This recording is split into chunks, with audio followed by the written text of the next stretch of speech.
Yep, that's me. You're probably wondering how I ended up in this situation. As home gym owners, we often go to long lengths in order to afford home gym equipment.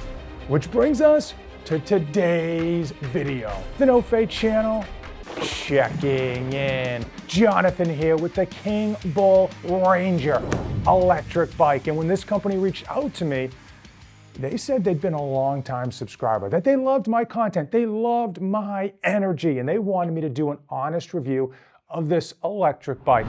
But apparently, they never realized that I literally have a home gym channel. Like, it's just fitness and men's life and lifestyle, and not necessarily electric bikes. Now, normally, I'd say no to this because clearly they sent me a generic spam email, but I kind of was excited about actually utilizing an electric bike to see how it differed from a regular bike, and I figured if I don't like it, I can always flip it on Facebook Marketplace and buy more home gym equipment. So if you want an honest review from someone who doesn't use electric bikes very often, buckle up, buttercup. For most people that are gravitated towards this Kingbull Ranger or any of their bikes, it's because of the price point. They do offer pretty low prices for electric bikes, but when you have an exceptionally low price point, what's the catch? Where and how is Kingbull actually saving money? And we're gonna get into that, but first I wanna go over the assembly and the instructions. Instructions, horrible. They are basically useless. I think Kingbull realized this, and they actually paid a third party to get a YouTube video created for the assembly. So check out their YouTube page and use that assembly if you were gonna buy any of their bikes and want to assemble it. This took me probably almost an hour to unbox it and assemble it, and I had screwed up a number of times because the assembly instructions were so bad. Once I found that YouTube video, it went much, much smoother. Now, the claim to fame on this Ranger, why people like this, is the seat. It's an incredibly comfortable seat. It's almost like a couch, like a really nice couch cushion in terms of the seat. So if you are a person that is gonna be driving this for a while and you are worried about your buttocks, that is definitely something that they deliver on, is this seat. Now, I know most electric bike aficionados are gonna take you through the kilowatt hours, the speed, the usage, all the great finer details that go along with an electric bike of this sort. I'm gonna skip all that because you want my final thoughts. I've been using this for almost a month now, taking it out as often as I can, and honestly using it much more than I thought I would. So how does it actually deliver, and where does this company, Kingbull, cheap out, right? If you have an $800 price tag, you know you've got to put some plastic parts in certain places, and you got to make some cheap decisions in order to make sure that you're making money. Because think about it, this is $800 delivered. Probably cost them $75 to deliver the massive box that this comes in. You also get a full suspension. You get a front fork as well as shocks in the back. And when you're going through some bumpy terrain, I thought this felt very comfortable, especially compared to a regular bike that I would be on. This felt like I was almost cruising. On a roadway that's paved, this thing was like butter. It was really smooth, really comfortable. This thing even has a cruise control, so if you are gonna be going for longer periods of time, you can put that cruise control on and kind of relax just a little bit. It does come with front and rear disc brakes in the handles, and we're going to talk a bit more about that later. As far as the length, how long you can go, some people want to go for like hours and hours of drive time. It claims 80 miles. You're never gonna get 80 miles unless you've got some jockey on here and you got a tailwind and you're going downhill. That's just not gonna happen. You probably should expect 30 miles per charge, maybe 40 if you're really conservative and not heavy on the throttle. As far as the display, it is a small display, 3.5 inches, but they do a good job of making it very bright. It's an LED display so you can see it clearly. And they also have a few pieces of information on here. Nothing over the top, but that allows you to have those pieces of information big and bright. You got a control panel on the left here that allows you to turn it on, turn it off, use the horn, turn the light on, turn the light off. You do have a front light and a rear lights as well. It does come with a few extras. It comes with a bike lock. Now, It's a pretty basic bike lock. These will get stolen on you if you leave them out for any length of time, locked up or not. At the very least, you probably want to either at least lock this battery down, because people will just come up and steal the batteries, which it does have a locking mechanism here, or just take it with you when you go and still lock up the bike. Even with those precautions, these will get stolen. So I don't think most people are going to go somewhere and leave them out for a long period of time, but you got to be ready to lock this thing up, and ideally just keep an eye on it. I certainly wouldn't put this anywhere for a long period of time, like out where people can figure out where it is and then kind of come by at their own leisure and steal it. It also has these little foot pegs here that I didn't bother to attach on the side. So if you have someone sitting back here in the rear, they can put their feet on that and not like interfere with your driving. I will say, I don't necessarily know if I would trust having someone back here, or even have someone sitting, like if I'm sitting way up front and they're sitting back here, I just don't know if I'd have someone trust that. I certainly didn't attach them because I don't want my kids to get any ideas. So how fast can this thing go? I see kids on things like this and they are hauling down the road in an unsafe manner, if you ask me, but I'm an old timer. This can go up to 28 miles per hour. I'm gonna tell you, I made the mistake first go to set this assist to 5. It has 5 speeds, 1's the lowest, 5's the highest. I put the thing to 5, pulled the throttle, and I took off, okay? That was on 1 assist, by the way. But you can see, it wants to take off pretty well, pretty regularly, and I'm like 200 pounds. So that was 1. When I had this thing on 5, I almost threw myself over. It is very, very responsive, but I never use 5, I never use 4. The highest I do consistently is 3, and that's when I know I'm gonna be going like straight for a long period of time. It does have dual brakes, disc brakes in the front and the back. I'm gonna talk about those a little bit later when we talk about the negatives. It's also got 7 speeds up here if you want to adjust the chain. It's just a flick of the finger, and then you can reset it, which is pretty nice depending on if you're going uphill, downhill, and all that good stuff. This thing comes in 5 speeds in terms of the assist. This is the lowest, 1. So that's the max speed. It's almost just like smooth cruising. Here's 2.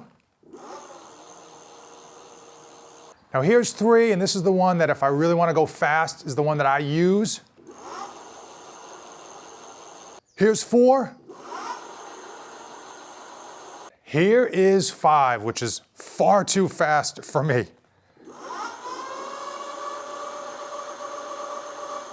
Overall, in terms of using this, I will tell you, it's fun. It is just one of those things, it's like, it's a toy. That's all it is. It's a toy for adults and for a little older children. And it's just, it works as promised from my experience. I do have some holdups on there that I will mention. But overall, if you're looking for a comfortable bike, this one might be it. But let's talk. Let's get into why this thing is so cheap, right? It's $800, which I know isn't a low amount of money, but we're talking like a full electric bike with the battery, with the motor, with the wheels, and with the suspension, only $800. It's probably $75 to ship it to you because it comes with free shipping. So where do they make their money? Where do they save money? Well, obviously, there's a lot of plastic parts. The front fender is plastic. The rear fender is plastic. This headlight is like the cheapest light I've ever seen. When you pick it up, it literally has no weight to it. You're like, how can this thing still be a light and have no weight? Clearly, in terms of the actual frame, you can see that it is, it's just cheap. It's just like a cheap Asian product. But again, you're buying it for fun, for enjoyment. I have a couple of concerns. Number one is the seat height. Now, if you've ever had a bicycle, you can adjust the seat height up and down in order to balance out your foot, right? Where your foot pedal is so that you can kind of get maximum, a nice comfortable ride on this and make sure that your feet are utilizing those pedals to get some good mechanical advantage. On this, you're locked in for the height. Now I'm 6'1", okay? So for me, the pedals are super low. Like you ever get on a kid's bike and your knees are like way up here and you're like, how the heck am I gonna pedal? For me, it's just one of those things, like when I'm cruising on this, my feet are moving, but I'm not really pedaling. I'm not getting much out of my pedaling, in part because the seat's just too low for me, and it's not a really good mechanical advantage for my body. Now, if you're on the shorter side, these might be perfect for you, but I think it's gonna be a flip of a coin on whether you think these pedals are too low, or if you think they're just right, or if you think they may be even too high. But most likely you're gonna think they're just too high on you, because it doesn't feel right. I feel like I get any extra energy out of me moving my legs when I'm using this thing. It's all coming, all the distance I get on this bike comes from the electric motor. All right, where else did they cheap out? Well, the kickstand is plastic, and as you can see, it works, but I wouldn't be surprised after a year or two if that plastic kind of bends and warps, and the next thing you know, you don't have a kickstand anymore. A couple of other concerns I had is that, number one, every review video that you see, including this one, got this bike for free. And they have affiliate links, which I do. Click on the links in the description. And that makes them financially invested with giving a good review, right? If they give a bad review, you're not gonna buy it and the company's not gonna wanna work with them again. So that's a problem. So most people will give overly good reviews in order to not only get affiliate sales, but also to get more free bikes. From the stuff that I've seen online from honest people who've actually bought it, one concern, and this isn't something I would have noticed at least in the first month, are the tires. I mean, at first glance, the tires look beefy, they look solid, they feel sturdy, they've got some good tread on them, but all of the reviews I've read are that the tires will go on you. And maybe that's people just kind of taking this to too aggressive places. I think if you're gonna be driving on the street or on like gravel, where you're not gonna hit massive rocks or branches, you're probably gonna be okay. But in the long run, you may have issues with the tires because that's something that consistently gets brought up. I don't know about their warranty. I will put their warranty like right here, but clearly it is a company that's been around for a while. They do sell a number of electric bikes, so hopefully they're not gonna take off on you, pardon the pun, as far as making sure that if you have an issue with the tire, they can fix it in terms of the warranty or at least send you a replacement. Now, two major issues, at least for me as someone who doesn't use electric bikes, and so if you are a new person to electric bikes, you better listen up. Number one is the throttle. It's right here on the right-hand side. It's close to the inside of the handle. But if you're new to the electric bikes and you keep your wrist high, when you like hit a bump, you're gonna like go in and you're unnecessarily gonna be simply putting more throttle when in fact you probably want more brake. So that's something a couple times I definitely noticed myself wanting to slow down and I sped up and I was like, whoa, gotta be careful of that right hand. You gotta get used to it. You gotta kind of basically, be careful of your trigger finger. Make sure that your hand is either wide right when you're not wanting to throttle, or you have very good control of your hand so that you're not giving it gas when in fact, like you just hit a bump. The other thing is, this thing goes fast. 28 miles per hour will absolutely kill you if you crash or at least hit another car. So you've got to be mindful of that speed. And the brakes on themselves, they work. They work, yeah. These brakes work, but if you ask me, I would not want to be going 28 miles an hour on this and have to brake fast, if you get my drift. These brakes are fine. They're gonna work. If you're cruising, they'll slow you down. But if you are in an emergency situation and you need to stop on a dime, these brakes aren't it, not at all. That is a thing that I felt like was probably the most unsafe, is the braking on here, especially with how fast this thing can go. The brakes just don't seem heavy duty enough, in my non-professional opinion, to hold up. Now for me, just cruising down the neighborhood like I have been, enjoying this thing, the brakes were fine. They worked, they slowed me down. You get used to them, you know how much lead time you need on these brakes and how much you have to pull back. So overall, I didn't have any issues with it, but if you've got some kid that you're buying this for and he's gonna be flying down the road trying to pop wheelies and all of a sudden he's gonna brake fast, these things are not gonna hold up to that. Now it's time. It is time for my final thoughts on the Kingbull Ranger electric bike. And one thing you need to know right off the top, all the reviews you're going to see, whether they're website reviews, they're written reviews, or they are YouTube reviews like this one, they got the bike for free at a minimum. I'm sure the bigger channels might even have gotten paid to create some of that content. I just got the bike for free like everybody else. And keep in mind, they are going to be financially motivated to tell you great stuff about this bike. So definitely do your research. Try to find unbiased reviews, especially for people who bought them themselves with their money and have used them for months at a time. That's going to give you a better understanding of how the tires and the brakes are going to hold up, as well as that battery life.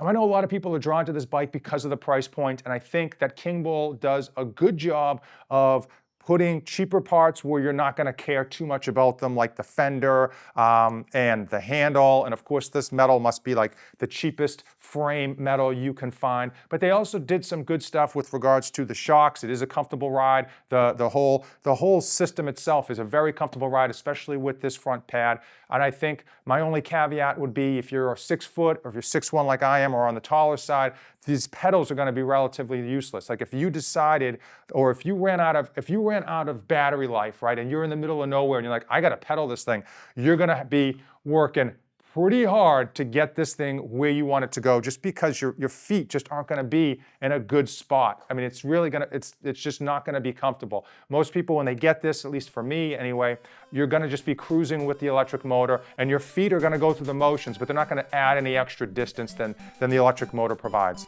So would I recommend this bad boy? And I think the answer is it depends. It depends on your expectations, and it depends on your use, and it depends on where you're going to take it.